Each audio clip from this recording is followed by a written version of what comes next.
আশ্রয়হীনদের আশ্রয়ের ব্যবস্থা করার জন্য শেখ হাসিনা সরকার গুচ্ছগ্রামের প্রকল্প গ্রহণ করেছিলেন। গুচ্ছগ্রামটা হবে এমন একটা জায়গায়, যে জায়গায় যাদের কোনো থাকার কোনো জায়গা নেই, তারা সেখানে আশ্রয় গ্রহণ করবে।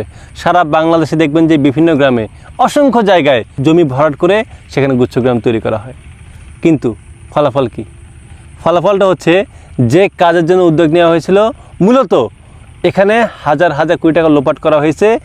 ঘর ঠিকই তৈরি করা হয়েছে, কিন্তু ঘর থাকার মানুষ হয় না। কেন জানেন?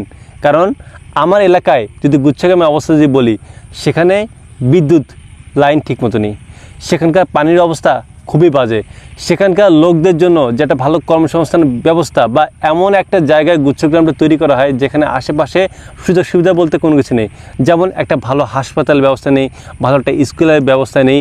অর্থাৎ গুচ্ছগ্রাম নামে মাত্র একটা গ্রাম যেখানে আশ্রয়হীন মানুষরা থাকবে এবং নামে মাত্র থাকবে।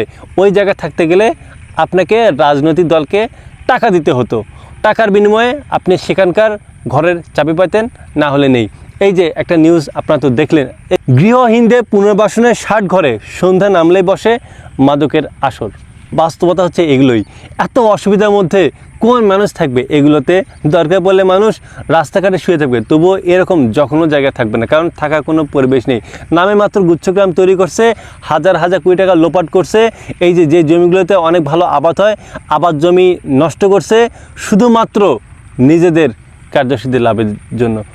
আওয়ামী লীগ কি এই যে বড় বড় মেগা প্রজেক্ট আমরা দেখি না, প্রজেক্টের নামে ঠিকই তারা কাজ করছে, কিন্তু সেখান থেকে অনেক অনেক টাকা লোপাট করছে।